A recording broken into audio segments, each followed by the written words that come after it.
Bom dia, boa tarde, boa noite, dependendo de quem estiver nos acompanhando aqui no História em Quarentena. Nós estamos hoje gravando mais um debate, na verdade, mais uma conversa em torno do tema arte e política, que faz parte dos nossos debates especiais, desse programa que começou no dia 23 de março, com o começo da quarentena no Brasil, do confinamento, e que continua já encaminhando-se para a sua 20ª semana de atuação. O História em Quarentena, ele é um projeto que nasceu da conversa de 6 historiadores de 4 países diferentes, eu, Natália Guerelos, Paulo César Gomes, Carlos Benito Trinidad, Lucas Pedretti, Mariana Munhoz e Melanie Tuiuá. Hoje a gente vai ter o prazer enorme de conversar com Carla Camurati, atriz e cineasta, com o Paulo Miada, curador do Instituto Tomiotaki, e com o escritor Marcelino Freire, autor de Contos Negreiros, que foi o Prêmio Jabuti, Nossos Ossos, Bagageiro. Bom, eu vou começar já atacando direto a nossa pergunta. A primeira questão é uma questão mais geral sobre como vocês pensam nas atuações de vocês, seja no cinema, seja na literatura, seja nas artes plásticas, e a partir da experiência de vocês, a relação entre arte e política. A gente tem essa ideia muito forte, até tem um crítico literário, Luiz Bueno, ele fala dessa cobrança, muitas vezes, que tem, no caso da literatura, da crítica literária brasileira, de cobrar um engajamento político do autor, por exemplo, ou do artista. Como é que vocês veem essa relação entre vocês, que trabalham com arte, produzem arte, e a política? Eu vou começar com a Carla, por favor. E obrigada, Carla. De nada, prazer enorme estar aqui com vocês, Paulo, Marcelino, Natália, obrigado pelo convite. Adoro historiadores, adoro história, minha vida é assim, eu sou desde muito pequena muito apaixonada. Eu acho que a história é quase como se fosse a nossa própria ficção sendo a realidade, porque tem coisas incríveis na história, né? Mais incríveis do que a realidade. Então, a história sempre me encantou. Eu acho que eu acho que depende. Eu acho que a arte é uma coisa, a cultura é outra coisa. Eu acho que necessariamente a atuação política que a gente tem que ter no mundo, ela deveria ser muito básica, muito primária, mas mais efetiva do que a gente normalmente encontra, porque as pessoas não entendem muito, ou, não se posicionam, né, na grande maioria, e são muito levadas como gado dentro das opiniões. Então, você está sempre numa gangorra, porque você não entende direito do que você está falando. Você não sabe. Você ouviu, você leu, então você fica com um ambiente político muito confuso. Eu acho, sinceramente, que a arte ela se espelha não na realidade, mas sim nas pessoas, nas emoções que as pessoas têm, no material humano. É em cima disso que a gente trabalha, escreve, pensa, compõe músicas, né, através dos sentimentos que a gente tem, dos sentimentos que a gente encontra nessa grande feira de emoções que é o mundo, né? O mundo é uma loucura.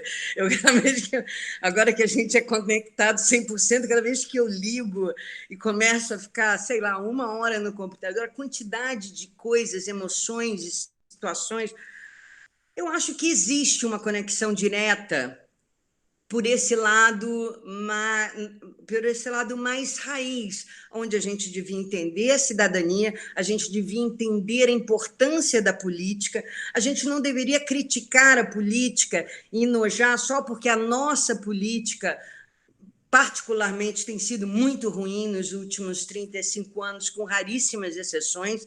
Então, a gente tem um país sofrido, traumatizado, onde você não sabe direito quem acreditar, porque todo mundo é pego na mesma coisa e todo mundo diz a mesma coisa. Então, é muito difícil, se você não entende o funcionamento, você ter essa vivência mais básica, porque a gente já perdeu isso e a gente não ensina história contemporânea.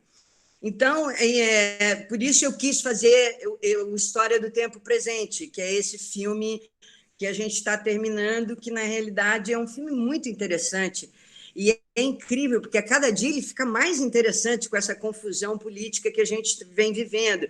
Ele é um filme que ele não tem entrevistas, ele tem os fatos mais importantes da política que aconteceram nos últimos 35 anos na voz dos protagonistas, sem ninguém comentando, sem você 10 anos depois se desculpando ou explicando por que você fez, porque a história é construída de fatos e não das intenções. Você tem milhões de intenções, mas o que fica na história não são as suas intenções, e sim os fatos do que você conseguiu construir. Então, eu acho que não precisa ter uma obrigação, mas que é muito. Eu sempre me interesso, de uma maneira geral, por coisas que tenham um conteúdo. Dificilmente você vai ficar me vendo ter prazer de verdade sem ter uma troca mais densa com aquilo que eu estou assistindo, lendo, escutando. Eu não consigo ler besteira, eu não consigo ficar com a televisão boiando, eu durmo em 2 segundos, entendeu? Prestar atenção no nada é muito difícil. Então, eu sempre eu não consigo ver Big Brother, eu não consigo assistir 5 minutos.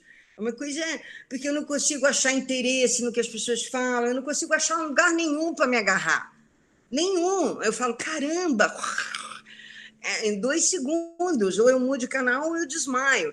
Então, eu acho que, voltando mais concretamente à sua pergunta, porque eu tenho esse problema, tá? Desculpe, meu raciocínio, ele é assim, ele vai fazendo uma espiral.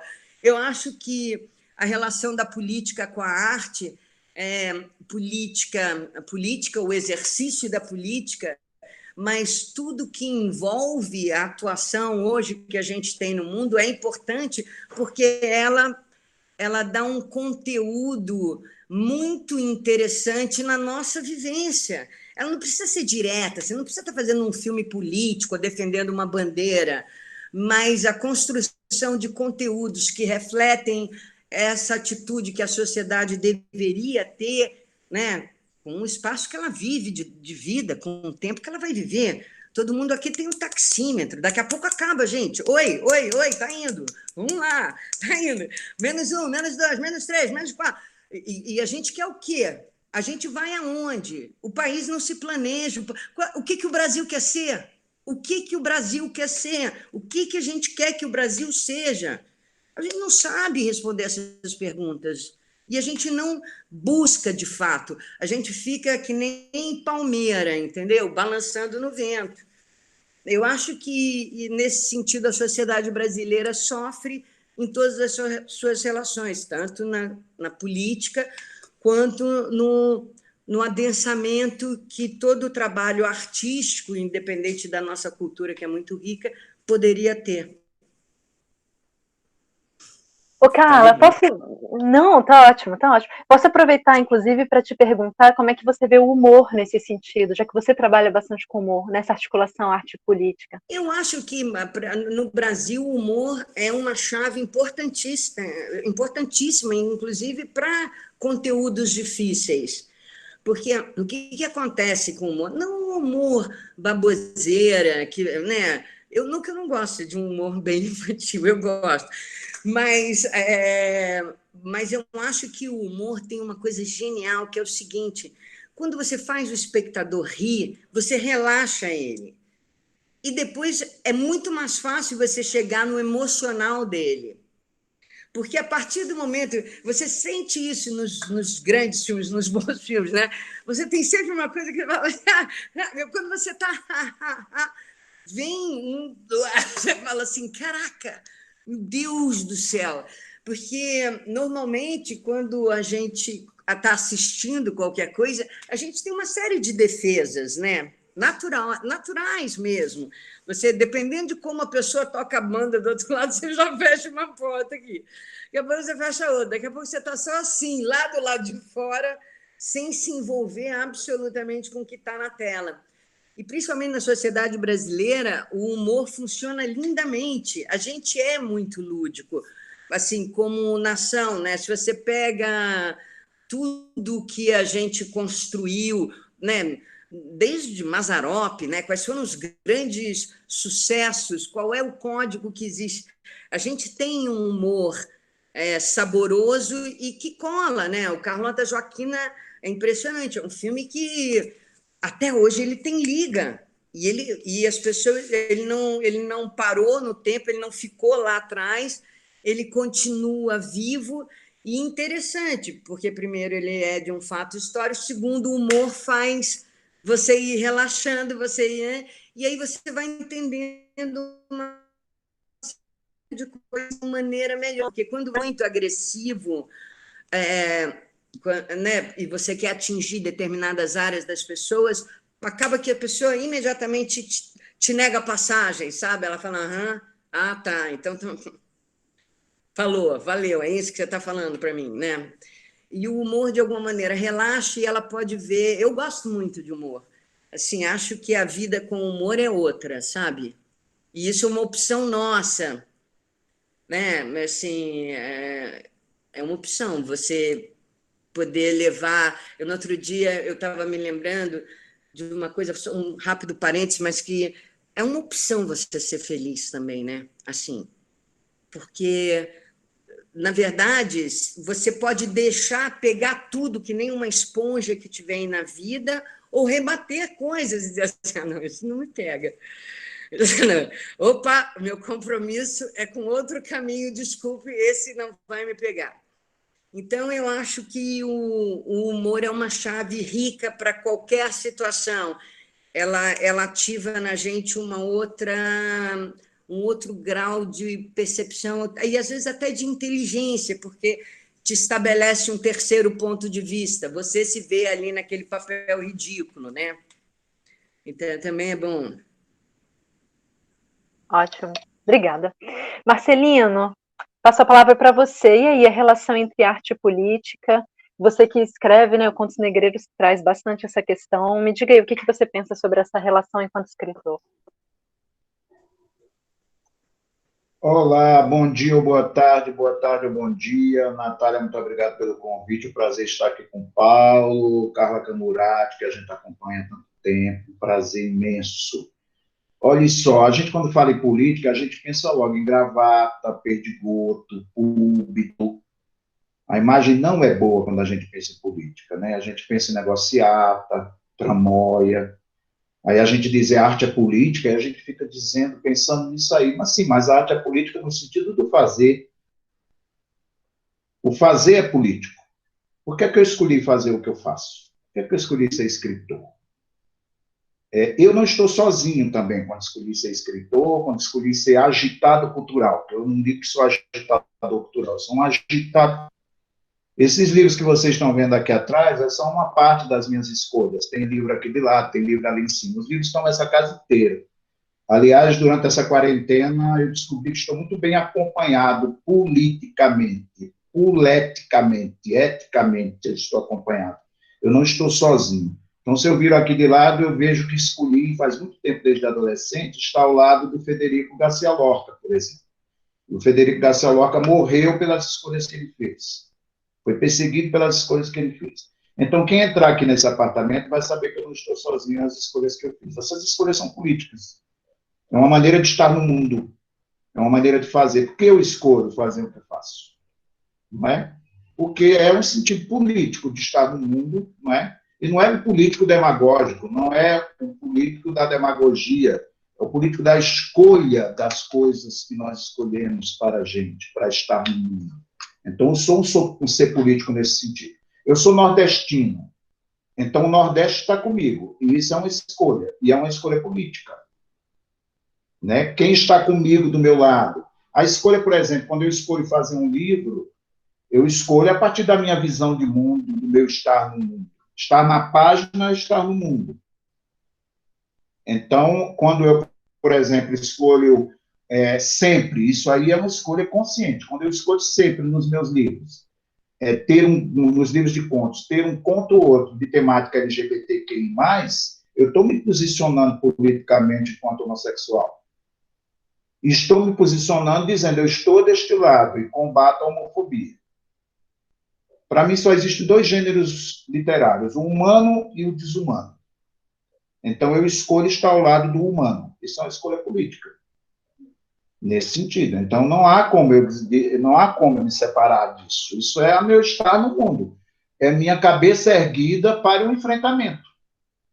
Exatamente para enfrentar o quê? Enfrentar essa política de púlpito, de perdigoto, de gravata e de tramóia. E eu enfrento como? Com a minha política de sentimentos, minha política de escolhas.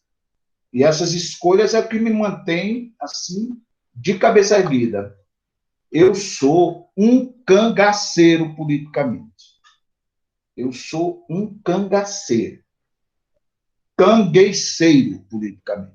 Entende? É assim que eu enfrento essa imagem de política que não nos interessa. Para essa imagem, uma outra imagem. E o que é que os artistas hoje estão fazendo em todas as suas lives e discussões? Se não um ato político do fazer. Querem nos calar, a gente faz, a gente enfrenta. O fazer é milagroso. E é esse o fazer que me coloca no mundo, me coloca para enfrentar essa política que não nos interessa. Então, a arte é a arte do enfrentamento, sempre foi isso. Isso eu faço nos meus livros como escritor, e eu faço, por exemplo, entre outras coisas, na balada literária que eu criei e organizo há 15 anos em São Paulo. E que este ano não vai deixar de ter. Este ano vamos homenagear a Geni Guimarães, que é uma autora do interior de São Paulo, já ganhou Jabuti, a Geni Guimarães, poeta, contista. Quem conhece Geni Guimarães no Brasil? Ninguém.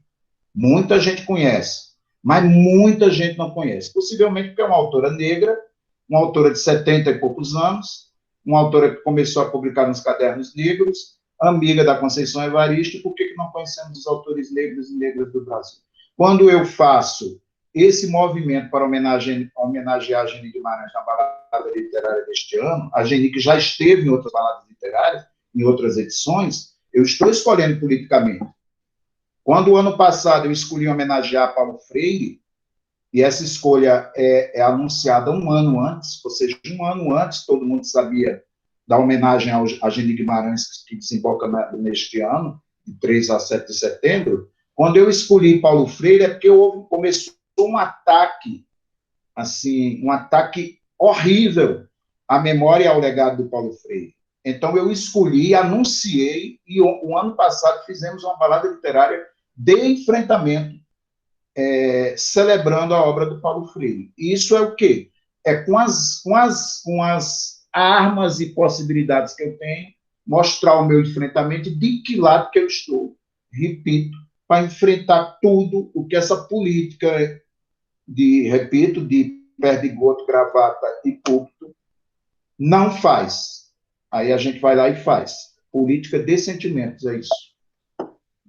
E Marcelino, quando você escolhe escrever sobre um personagem, por exemplo, personagem negro, marginalizado, ou LGBT, isso também tem a ver na sua criação com uma transformação sua própria, assim? Você pensa nisso também, se colocando nesse lugar, tentando entender esse lugar que não necessariamente é o seu, enfim? Isso também seria política, sabe? Individual, talvez. Não sei. Assim, eu não gosto muito em relação a uma análise que sempre fazem o que eu escrevo, de que eu dou voz, isso eu estou falando de uma análise que fazem sempre e que deixaram de fazer, ainda bem. Eu dou voz aos que não têm voz. Que conversa é essa? A minha mãe tinha muita voz. Uma das pessoas que mais me influenciaram foi a minha mãe. E a minha mãe tinha voz. Éramos o quê? 9 filhos. Por que eu escutei a minha mãe e os outros não escutaram? Então, o meu lugar é o lugar da escuta, sempre foi o lugar da escuta. Então, eu converso rezando, eu converso me vingando com a minha mãe. Minha mãe, quando estava sem dinheiro, desesperada porque o almoço não seria bom para os 9 filhos, não teria carne, você não imagina o quanto que ela gritava e gemia. Eu gemia com a minha mãe, compactuava com ela. Então, eu tenho um trauma sonoro que qualquer outro gemido e outra fala que lembre esse desespero da minha mãe, eu vou lá e quero gritar junto. O meu lugar é o lugar do grito. E não falta grito nesse país. Então, eu fico desesperado com isso. Entre outras obras, eu tenho Contos Negreiros, né? Um livro de 2005. Não é um livro negro, não são contos negros. Nesse livro Contos Negreiros, eu me coloco ali como alguém que precisa reconhecer sim, os seus privilégios. Eu até começo com um texto, entre outras coisas, que eu digo, em seu branco safado, né? Ninguém aqui é escravo de ninguém. Enquanto o zumbi trabalha cortando cana na zona da Mata Pernambucana, Olorunque, vive de carne de segunda a segunda. Ninguém vive aqui com a bunda preta para cima. Tá me ouvindo bem? Tá me ouvindo bem? Enquanto a gente dança no grito da garrafinha, onde é trabalho de segurança, pega ladrão, não respeito quem dá um ponto de são, amassou honestamente. Estabelecimento. Tá me ouvindo bem? Em seu branco safado, ninguém aqui é escravo de ninguém. Eu me coloco a culpa de opressor, tenho uma maior culpa de privilegiado. Então, nesse sentido, eu entro também, dança nesse enfrentamento e nesse reconhecimento dos privilégios. Isso eu estou falando de uma obra de 2005, que até hoje é estudada e repercute, atendida no teatro, por um grupo de atores e atrizes negras do Rio de Janeiro. Então, quando eu escrevo, eu ando junto. É um gritar junto. O meu lugar é o lugar do grito, é dar vexame. Eu escrevo para dar vexame. Entende? Não tem lugar. Ele tem essa afirmação, essa necessidade de hoje e sempre. Obrigada. Paulo, vou passar a palavra a você. Em relação à curadoria, como é que você vê essa sua atuação, que é historiador também, né, de formação, como é que você vê essa atuação em relação às artes plásticas e em relação ao Instituto Tomiotaki também, o que você já fez enquanto curadoria, essa relação entre arte e política? Bom, na verdade eu sou arquiteto de formação, mas sempre com viés de pesquisa, que eu trouxe também no campo da arte contemporânea. Em termos mais gerais, assim, eu acho que a arte política, ou melhor, acho que a arte nos amadurece para lidar com a política na medida em que é na arte que a gente aprende sobre os limites, as armas e as forças da linguagem. A gente aprende, primeiro, que a gente nunca domina tudo que está em um texto, em uma imagem, em uma obra. Sempre pode ter outra coisa dita ali, que mesmo o autor, às vezes, não percebe que aquilo está impresso naquela obra, e isso é uma potência da linguagem. Quando a gente pensa em momentos de censura, de ataque, de crítica, é muito importante que a gente lembre que você pode até dizer, provavelmente isso está falando sobre isso, provavelmente isso tem a ver com tal intenção, mas sempre pode ter mais alguma coisa ali guardada como um cavalo de Troia. E isso é algo que empodera as pessoas a lidarem com a sua capacidade de expressão e a reconhecer a complexidade da expressão alheia.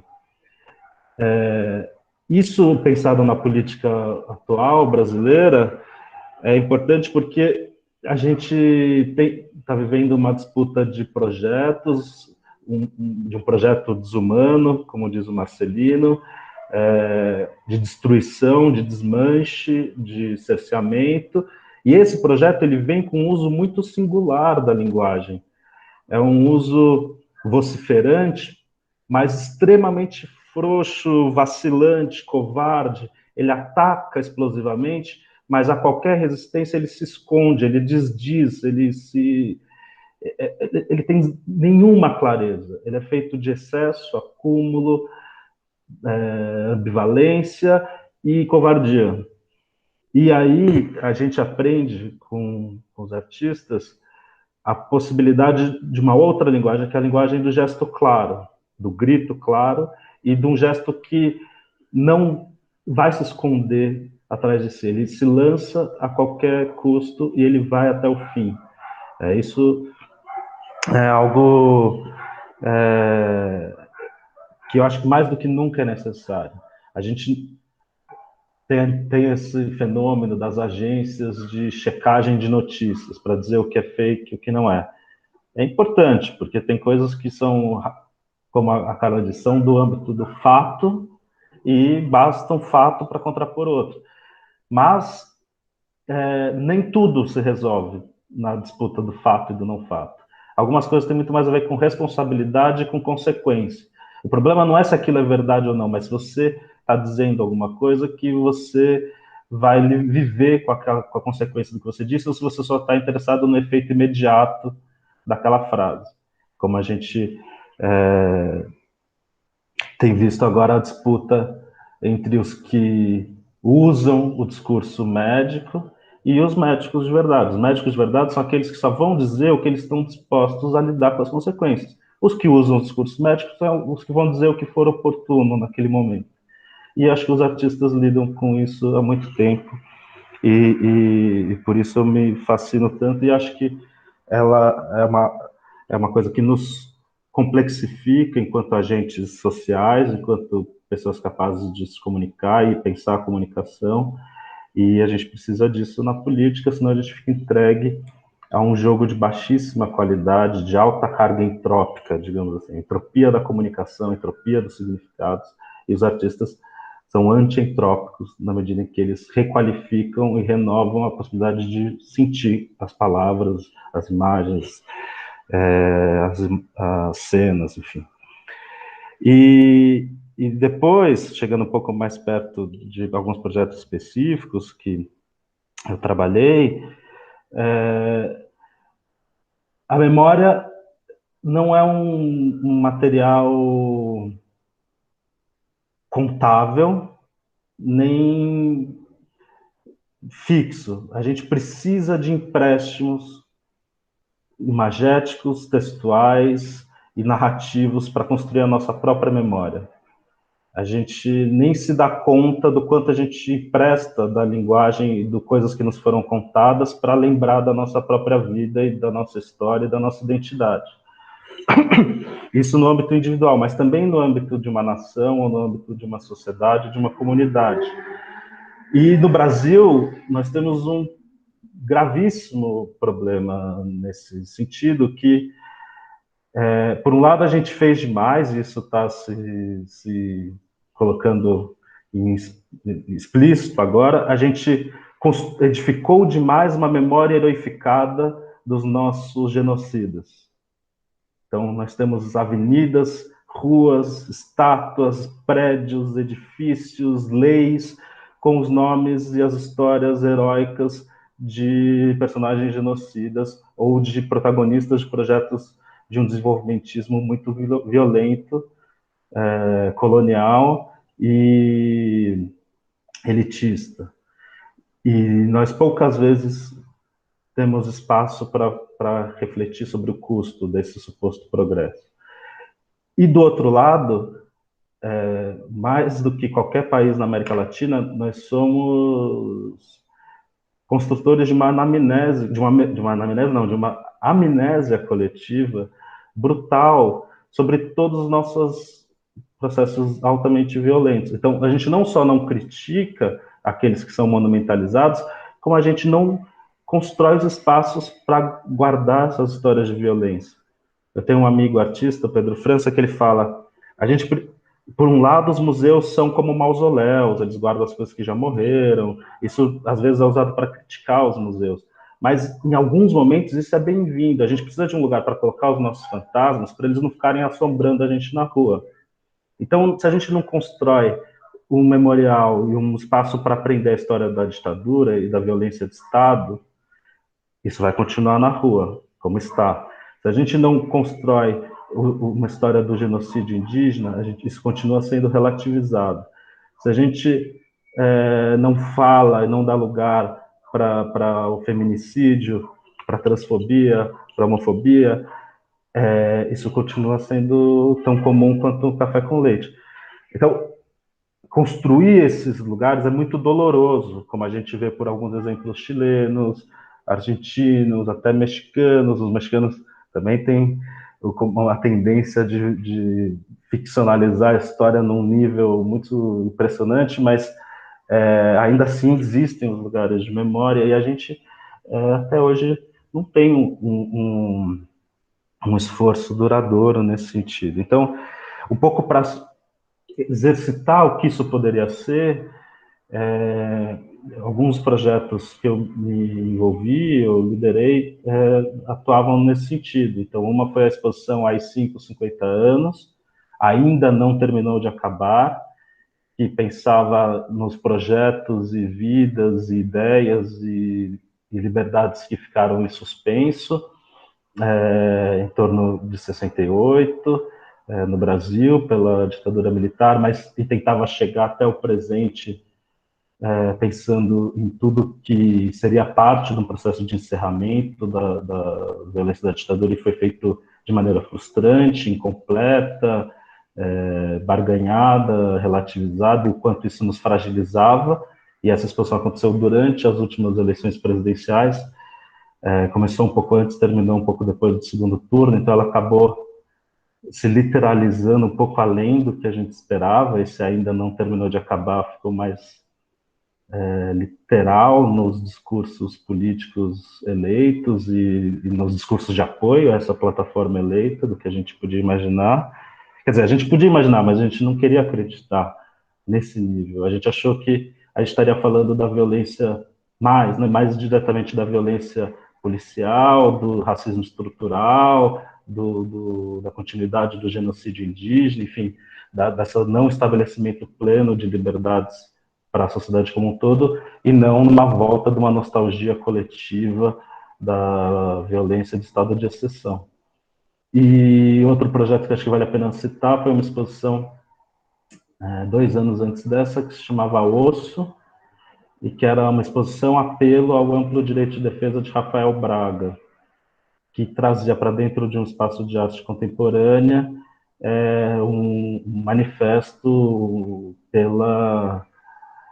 que tentava denunciar o quão parcial é o nosso sistema penal, o quão racista ele pode ser, e classista também, e como o caso do Rafael era urgente, uma espécie de bode expiatório das manifestações de 2013, e que levou, nesse sentido era excepcional, mas que foi tratado pelo sistema penal brasileiro da mesma forma como tantos jovens negros de baixa renda são tratados, como alguém imediatamente culpado, apesar da falta de provas e da circunstancialidade de todos os processos. Excelente. Eu queria também fazer uma pergunta um pouco de curiosidade, mas você nem precisa falar se for positivo, não precisa falar o nome, mas você também já teve que lidar, por exemplo, com artistas, enquanto estava preparando a curadoria, que viam que estava indo para um lado um pouco político e que disseram, não quero isso, eu não quero que seja lido como algo político. E não sei, talvez uma espécie de autocensura, talvez, ou algo assim. Se isso aconteceu, enfim, ou se tem acontecido mais, de repente, agora, não sei. Com todos os relatos que a gente fica ouvindo de autocensura em várias instituições brasileiras, você já teve que enfrentar essa negação? Não sei, eu acho mais comum o contrário. Eu acho que, por exemplo, nessa exposição Osso, a gente fez questão de chamar autores, artistas negros e historicamente vinculados a discussões sociais e de raça, outros não negros, mas também sempre comprometidos com esses assuntos, mas a gente fez questão de chamar outros artistas que também tinha uma obra osso na nossa interpretação, obras que eram o mínimo de matéria possível, o gesto mais contido e ao mesmo tempo incisivo possível, mas que nunca são lidos nessa chave política. Mas a gente foi muito claro, essa exposição é em nome do Rafael Braga, e a gente acredita que essa obra, em termos de linguagem, vai ressoar nisso tudo, mas o seu nome só vai entrar se você assinar embaixo dessa causa, digamos. E todos os que foram convidados nesse sentido não titubearam nem um pouco. Eu acho que do lado dos artistas, o que eu mais vejo é coragem, porque para ser artista no Brasil, para ser artista em geral, mas no Brasil, nos últimos 500 anos, especialmente, a pessoa precisa ser muito corajosa e estar disposta a fazer alguma coisa que não só ninguém pediu, como muitos têm certeza de que é absolutamente descartável. Então, é muito mais difícil o âmbito dos patrocínios, do fomento, dos editais, da legitimação, às vezes da própria mídia. Esse é o âmbito onde a gente sente a presença mais reacionária, mais imediata. Ok, obrigada. A segunda pergunta é mais voltada, então, para o público. Quer dizer, a gente tem um discurso agora muito forte no Brasil também de uma valorização, de um lado, né, da sociedade, mas de uma valorização da ignorância, um desprezo por tudo que é intelectual, que qualquer tipo de reflexão, etc. Aí a pergunta é, como é que vocês veem o público brasileiro que consome o que vocês fazem, o que, enfim, assiste, participa do que vocês fazem, e, bom, como é que vocês veem esse público? E eu tinha mais uma pergunta que eu ia emendar, e agora eu esqueci. Peraí. Esqueci. Se vier, eu pergunto na hora que eu for passar a palavra para cada um. Mas é mais em direção ao público. Como é que vocês veem esse público brasileiro? Lembrei. Se vocês acham que, nesse sentido, a arte que vocês fazem, seja literatura, artes plásticas, cinema, ela é capaz de realmente mudar alguma coisa, se ela é, de fato, revolucionária nesse sentido. Então, essa pergunta em direção ao público. Eu vou começar com o Marcelino dessa vez, por favor.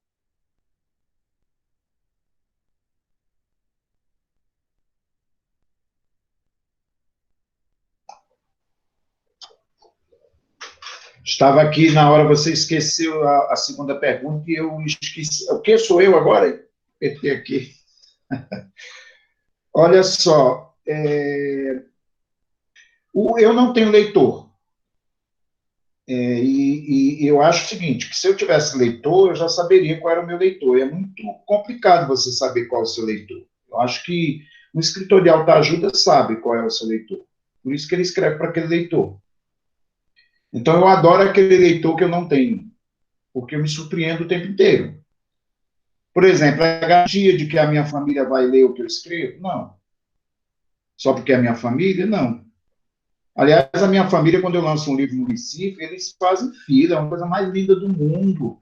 E chamam o professor, a minha sobrinha chama um professor que estuda meus livros em sala. Eu vendo o livro feito louco. Agora, jamais pergunto se eles leram o que eu escrevi. Que é exigir demais. O leitor, eu sou surpreendido o tempo inteiro por um leitor. O leitor vem de onde eu menos imagino. Isso é que é ótimo e lindo. As mensagens que eu recebo dos lugares mais distantes, os leitores que me procuram, as leitoras.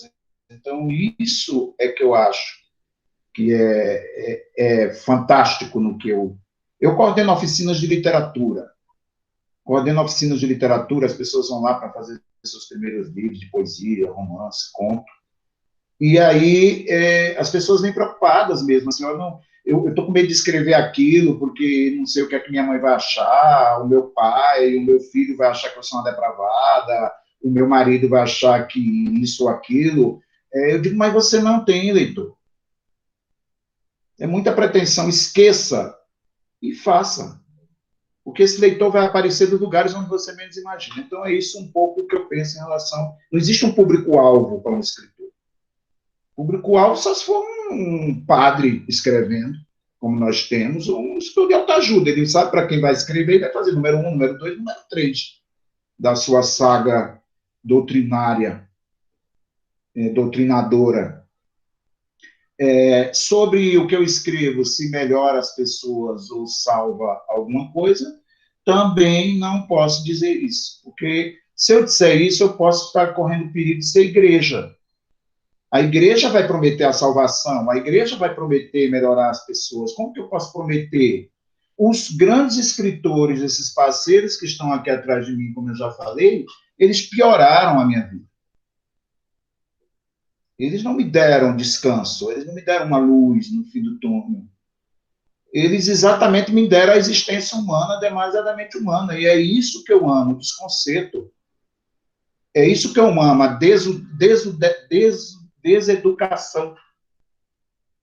A deseducação. O tempo inteiro eu estou reaprendendo, me deseducando. Que maravilha esses movimentos todos que têm acontecido, para deseducar a gente naquilo que está estruturado. Estava estruturado como certo, né, o confortável, e Que maravilha que todos estejam nos chamando para a consciência, para uma outra consciência, né? Porque já estamos exatamente acomodados numa consciência reinante.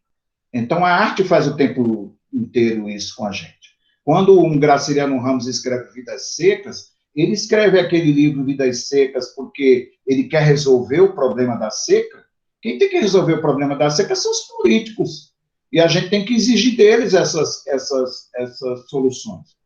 Agora, se, quando o Graciliano Ramos escreve Vidas Secas, daqui a 200 anos abrimos o Vidas Secas, vamos lembrar o quanto que cruel foi o ser humano com outro ser humano. Aquilo estará registrado.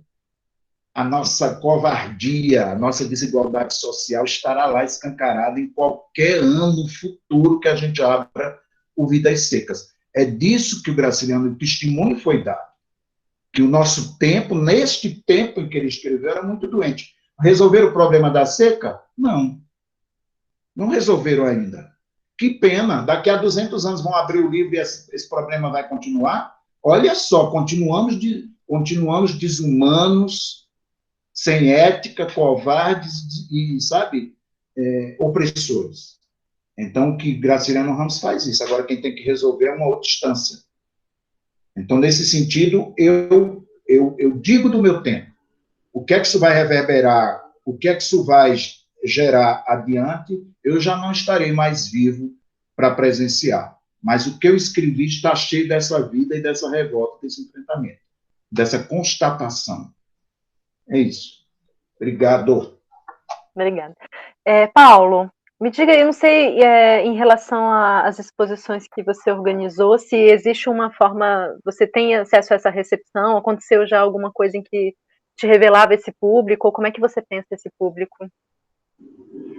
Não, a gente sempre tem quantificações, mas elas são abstratas. No caso desses projetos que eu mencionei, uma das partes importantes do projeto era saber que o Instituto Tomiotaki é um espaço de grande público na cidade de São Paulo, poderia ser muito maior, porque a nossa presença da cultura como cotidiano brasileiro é sempre aquém do seu potencial.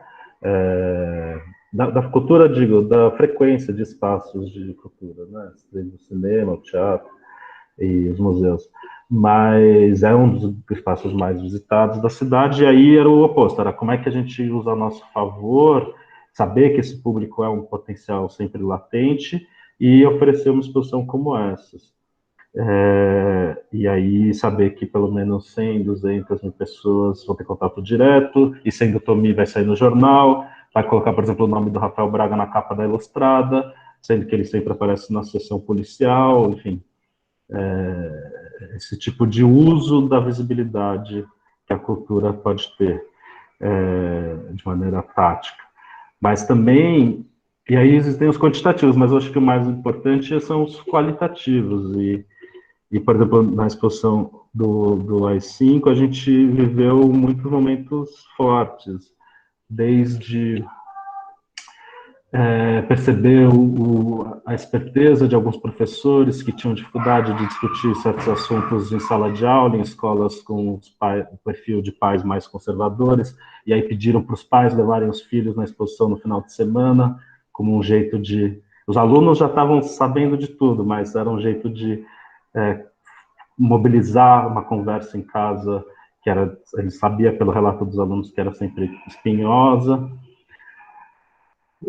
Um rapaz que me parou na exposição um dia porque ele disse que ele frequentava um grupo evangélico que estava, em nome de uma política moral e dos costumes, apostando num projeto de país que ele achava que ia ser muito violento para muita gente, mas ele não sabia explicar. Ele tinha ido na exposição para ver se ele aprendia a ter um repertório para falar com seus amigos.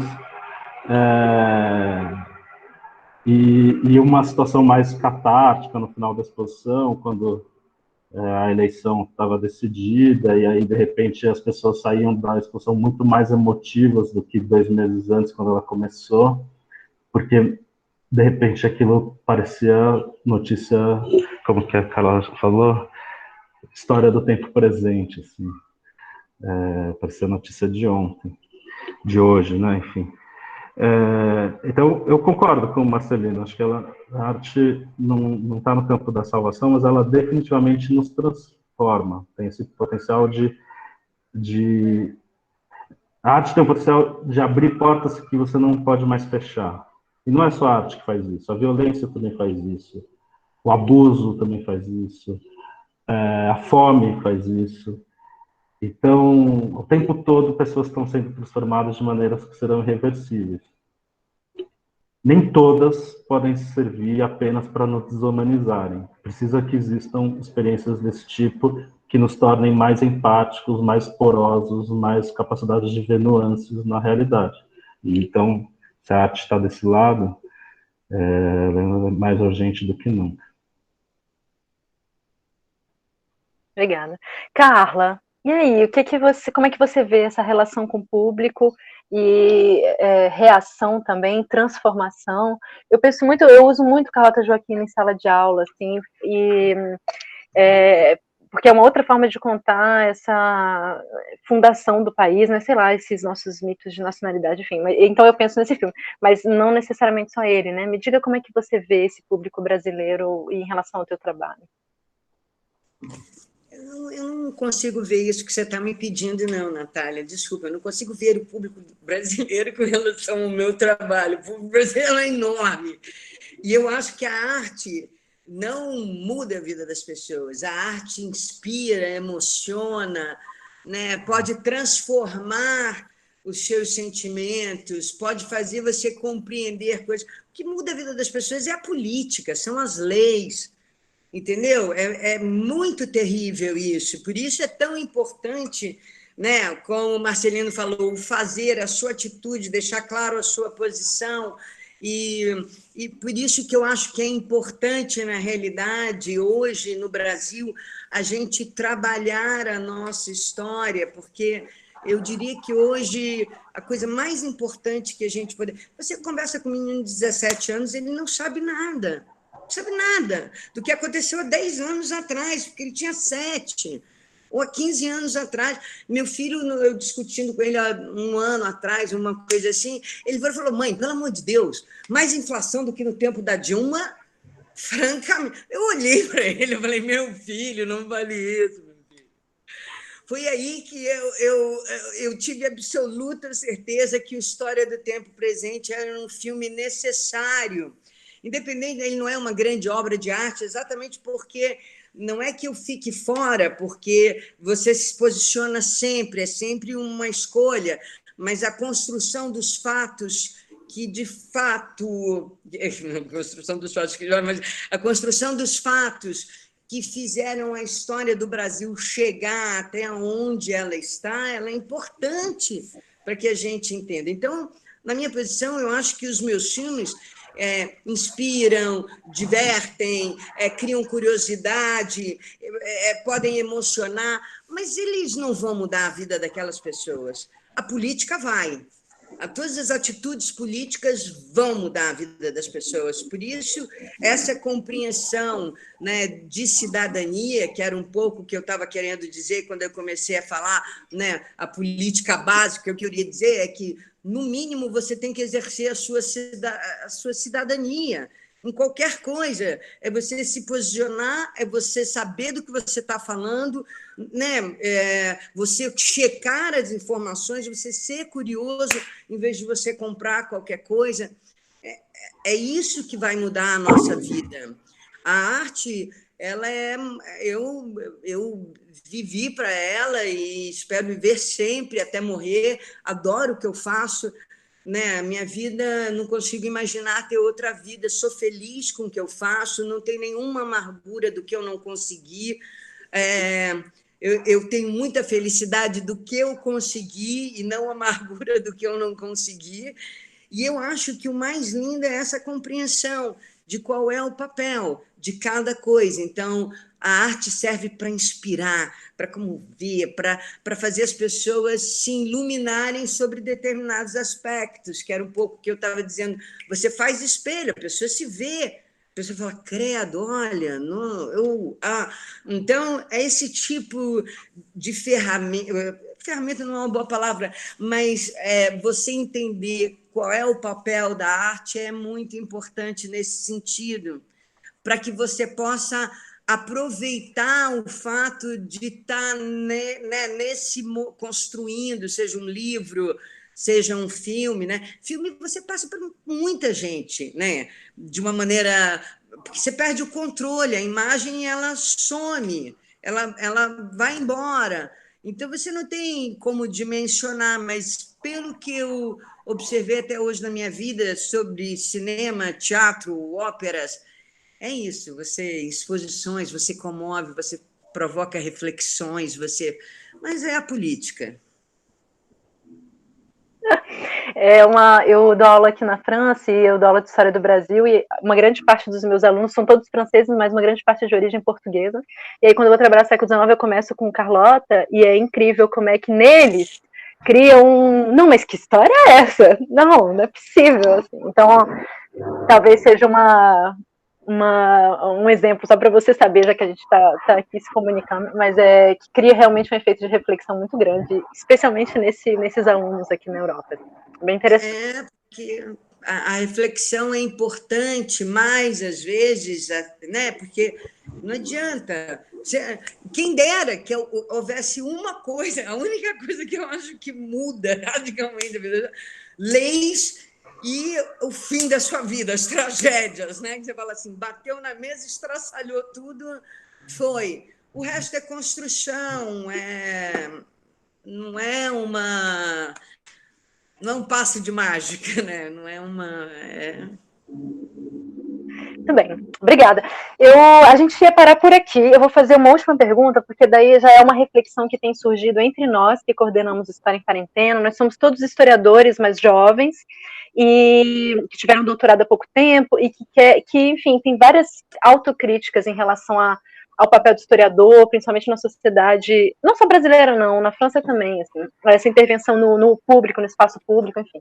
A Carla respondeu na primeira pergunta já um pouco da relação dela com historiadores, mas eu queria muito que vocês falassem um pouco sobre isso, se vocês puderem, assim, como é que vocês veem, talvez historiadores ou a história, no sentido mais amplo, seja mais interessante, não sei, enfim, vocês que sabem, mas como é que vocês veem o trabalho que vocês fazem, então, em relação à arte e à história? Eu vou começar com o Paulo, para alternar a ordem, depois eu passo para cá. Deixa eu me... eu acho que a sua pergunta tem uma dica de resposta. Você fala assim, nós somos historiadores, vírgula, mas jovens. Isso acho que é o começo do problema. Todos nós temos que ser historiadores da nossa própria raiz e do mundo que a gente vive. É o único jeito de saber qual é o agora. Nós sempre arremessamos um pedaço dos agoras do passado para o nosso futuro e para o presente, como diz o Benjamin. Então, estar em discussão com a história, com os historiadores e com pesquisas que estão trabalhando essa matéria no presente é uma maneira de estar ciente de qual é o passado que a gente está arremessando no presente, e se a gente quer mesmo arremessar esse agora mesmo, será que era esse que a gente precisava? Então, para mim, tanto para fazer decisões curatoriais, quanto para escrever textos, quanto para escolher que argumentos eu vou ter para uma conversa com a minha família ou com uma pessoa do trabalho, enfim, essa é uma interlocução constante. Por isso que, pessoalmente, eu costumo me definir como curador e pesquisador de arte, mais do que como curador e crítico de arte. Para mim é mais, não que não exerça esse papel, mas o mais importante é estar trazendo outros subsídios para informar essas escolhas. Obrigada. Carla? Bom, eu já me deixei entregar, eu adoro história. E tenho curiosidade sobre tudo, se você me perguntar. Eu tinha vontade de saber como é que foi a história da medicina. Toda, assim, a formação, a raiz de tudo me interessa. Quando eu olho para as coisas, eu tenho uma curiosidade imediata, né? Eu estou pesquisando um próximo filme que é bem interessante e me faz aprender. Então, a história me mantém viva nesse sentido, porque eu aprendo o tempo inteiro. Eu estou fazendo uma pesquisa sobre o meu próximo filme, eu estou terminando História do Tempo Presente, e vou fazer um filme sobre qual é o papel da mulher dentro das religiões. Então, como é que as grandes religiões que deixaram um testamento, né? Quer dizer, manuscritos, testamento é ótimo, manuscritos, né? Porque as religiões orais você não tem como dimensionar isso, mas o que tem, né, ali escrito, e é tão lindo você descobrir o desenho do feminino ao longo do tempo. Eu acho que a história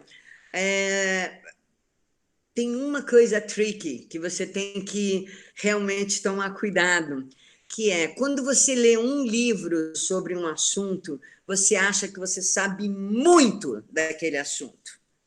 Quando você lê 5 livros daquele assunto, você vê que você não sabe quase nada daquele assunto. Então, isso tem me ensinado, porque como eu trabalho, né, sempre com história, o Carlota, depois o Copacabana, que é a história do bairro, depois o João dirigiu o Getúlio, que eu trabalhei junto. Então, a História do Tempo Presente. E aí você percebe nitidamente a diferença de como é importante essa relação, porque o legal é exatamente isso. Hoje a gente vive esse presente múltiplo sem que você precise ler um livro, mas se você andar para trás e você começa a pesquisar muito sobre uma coisa, você vai vendo quantas visões existem, né, de tudo que o homem já fez no mundo, né, do que a civilização já construiu. Então, eu acho história assim, um dos meus pratos prediletos da vida, sabe, assim, a coisa que mais me dá sabor, né? Outro dia eu comprei um livro, assim, bem chubrega, no homem, assim, A Verdadeira História da Medicina. Eu não aguentei, eu falei, esse eu quero pegar para mim. Mas é aquele bem chubrega, mas era tão engraçado olhar, né, como alguém se dedica a escrever a verdadeira história da medicina. Eu olho aqueles caras que vendem livros no meio da rua, eu paro, fico ali. Eu acho que quem gosta de história tem um mundo pela frente, sabe? É muito bom e serve para tudo. Obrigada. Marcelino, eu tenho até curiosidade de te ouvir falar, porque eu trabalho com literatura, sendo historiadora, eu trabalhei muitos anos com a Raquel de Queiroz, e em geral, meus amigos historiadores são fascinados por literatura, e tem toda aquela discussão de diferenças entre ficção, narrativa ficcional e narrativa histórica, etc., que eu acho, enfim, muito doido, mas aí já é mais opinião minha. E eu queria saber, então, como é que você vê essa relação entre literatura e história, ou enfim, qual é a sua opinião pessoal, talvez, em relação à história?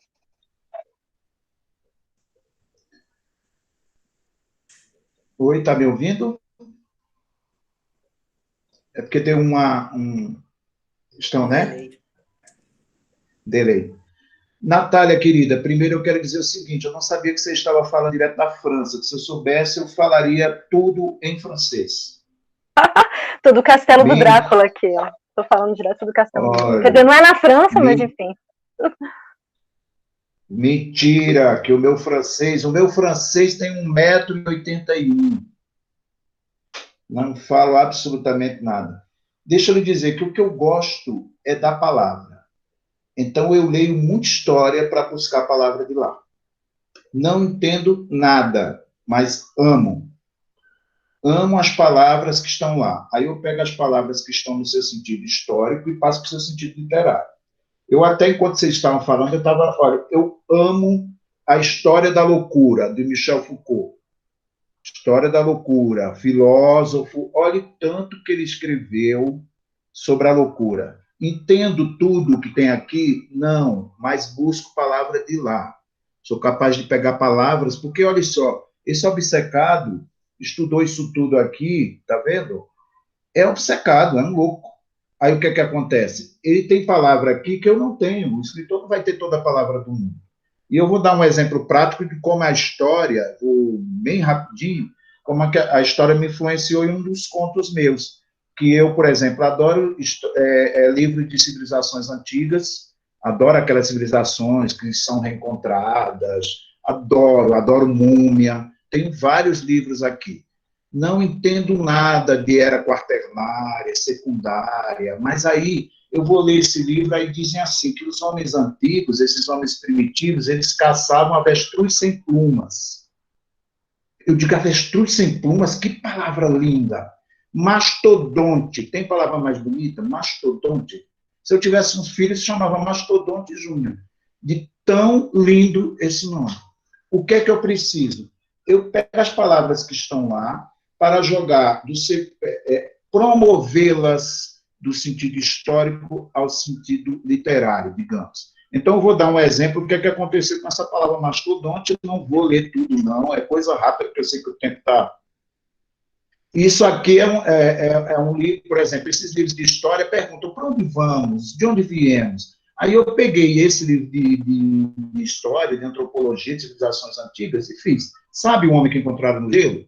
Toda a forma é em pergunta desse texto, porque esses livros fazem essa grande pergunta. Sabe o homem que encontraram no gelo? Encontraram no gelo da Prússia. Olha só que nome lindo, Prússia. Eu não sei, se você me perguntou onde ficar Prússia, o que é que foi, eu não sei. Só sei que é linda essa palavra. Sabe o homem que encontraram no gelo da Prússia, enrolado? Os arqueólogos encontraram no gelo gelado da Prússia, perto das colinas calcárias da Prússia, o homem feito feto gelado com sua vara de pesca. Sabe o homem que encontraram com seu machado de pedra? O homem que tinha cabeleira intacta, arcada dentária, o homem meio macaco funerário, fossilizado na encosta que o engoliu. Você viu o tetravô dos mamíferos do Brasil? O homem embrionário das origens cavernosas da humanidade, o homem engolido pela terra primitiva da era quaternária, secundária, que caçava avestruz sem plumas. Olha só, caçava o serotufeira, javali e mastodonte, e aos mares fisgacelacanto, inimigo de rinoceronte. Sabe este homem? Aí eu vou falando aqui, certo? Vou perguntando, e eu não sabia também o que é que eu ia responder no texto, mas eu fui usando aquelas palavras de lá. Até o momento em que eu chego a visitação nos museus americanos, com uma múmia sem roupa, quase flagrada como se estivesse dormindo nas profundezas do mundo oceânico, o homem embrionário das origens cavernosas da humanidade, sabe este homem, não sabe? Pintado nas cavernas da Dordogne, mesolítico, nômade, perdido. Este homem dava o cu para outros homens.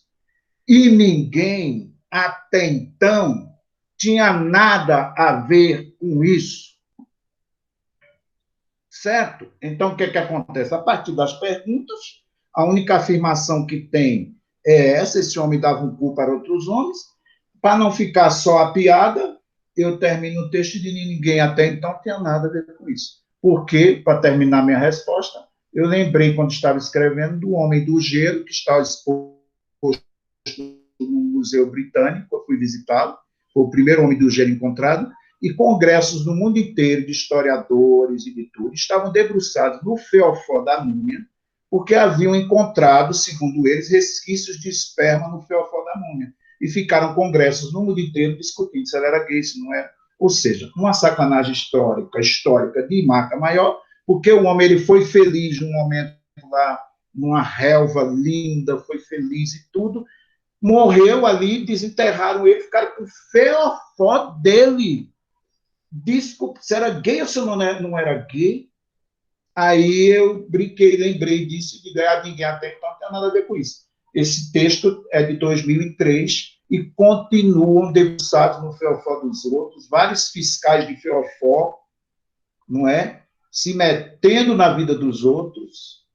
Então, é isso um pouquinho que eu quis dizer, que a gente está até hoje. Aí, inclusive, políticos foram eleitos e são eleitos com ataques homofóbicos e perseguição permanente. Então, é um pouco isso que eu falo. E aí, agradeço a pergunta, porque história eu leio o tempo inteiro, mas para buscar a palavra de lá. Palavras que já vêm com seu sentido ali muito pleno. E eu só trago para poder conversar com os historiadores, com os psicólogos, com os filósofos, etc. Excelente, excelente. Questões do tempo presente, né? Muito, muito legal. Muito obrigada, acabou nossa conversa, nosso tempo. Para mim foi um prazer, aprendi muito com vocês. Foi muito legal falar sobre arte política com vocês três. Muito obrigada, Marcelino, Paulo, Carla. Tenham um ótimo dia aí no Brasil, eu à noite aqui. Muito obrigado, Natália. Um prazer, Carla Camurati. Prazer também, Marcelino. Paulo, adorei ouvir vocês. Adorei, aprendi muito com vocês. E aprendi muito, Carla. Parabéns pelo seu trabalho. Não, mas é tão lindo ouvir isso. Ouvir o que você falou, Marcelino. Adorei. Você também, Paulo, porque, a bem da verdade, são visões tão diferentes e tão interessantes. Para mim foi bárbaro, adorei. Quero agradecer de coração ter conversado com vocês e ter ouvido vocês. Muito obrigada, gente. Muito obrigado, Paulo. Nós somos vizinhos. Eu moro aqui pertinho do Tomiotaki, Vila Madalena. Somos vizinhos aí, parceiros da mesma agonia. Beijo grande. Muito obrigado, Paulo. Obrigado, Natália, a todos e todas. Obrigado a todos. Tchau, gente. Um abraço e obrigada a todo mundo que está assistindo a gente também. Um bom dia para vocês. Tchau, tchau, gente. Beijo, fiquem bem. Obrigado. Tchau.